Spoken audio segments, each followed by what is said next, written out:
Hey, we're back and we're going. I already tried to do this recording once and it wasn't fast enough, so I gotta go faster.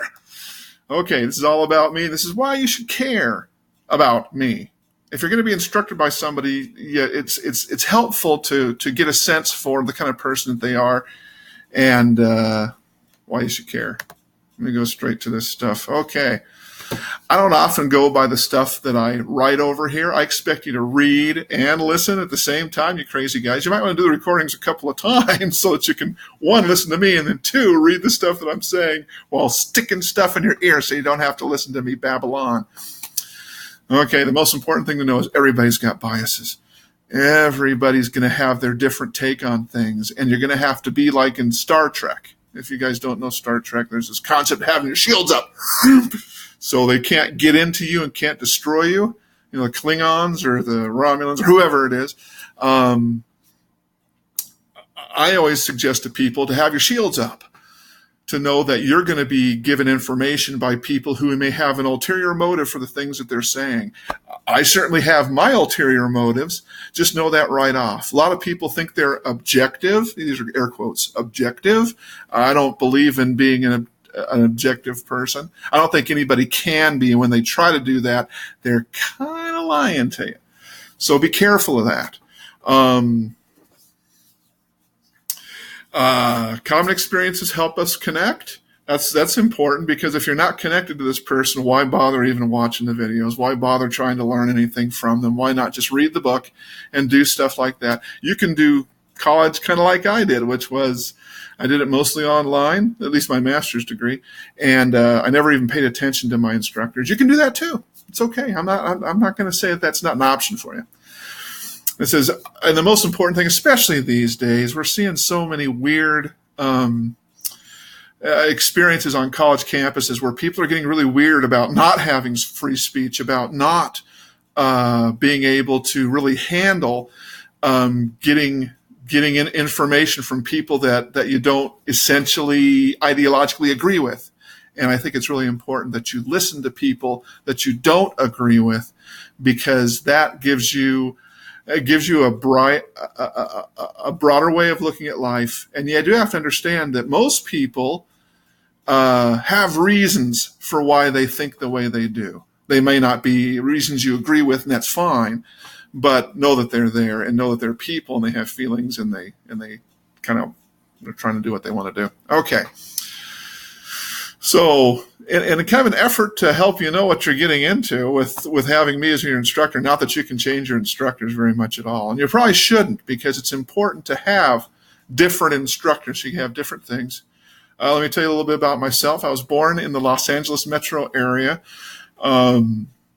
There until I was 8. My father's family is from there. When my parents got married, they moved to where my dad was from.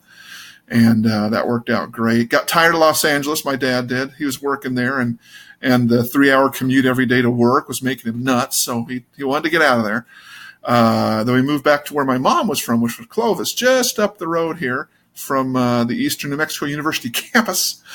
And if you're a child development person like I used to be, I still am, come on,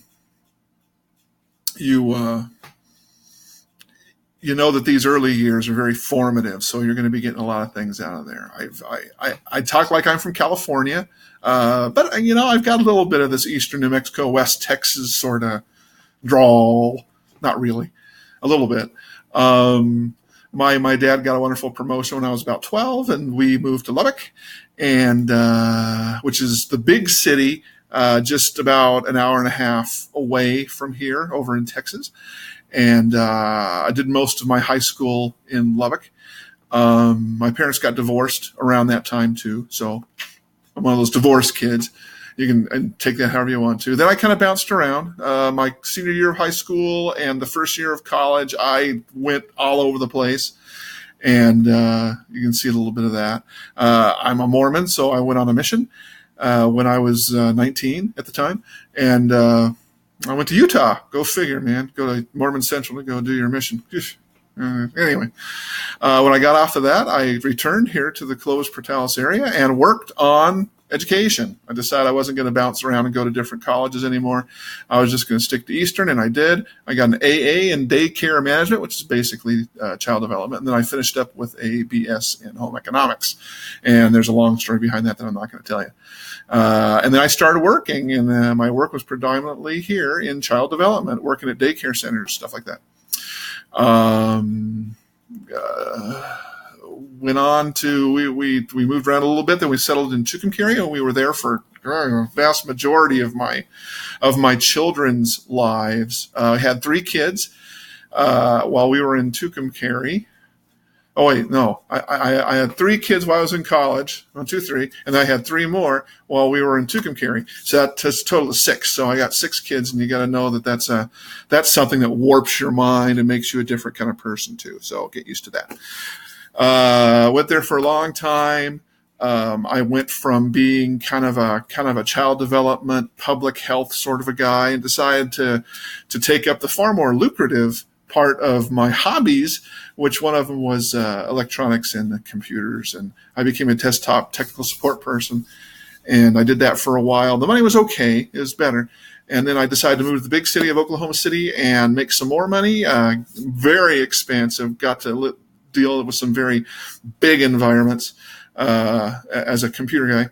And I got my master's degree in information technology, network management during this period. And now I'm back with all this wonderful experience behind me and all these wonderful traits, and I'm teaching you. Cool, huh? All right, I'm nearly out of time. I got to keep plowing away at it. That's a lot about place and about things that I've done for work or for school. This is a whole lot now about just me, period. Number one, I was born a Cohen. That's kind of a Jewish priest, and it's something that you kind of inherit. It doesn't happen. I didn't study for it. It just kind of happens.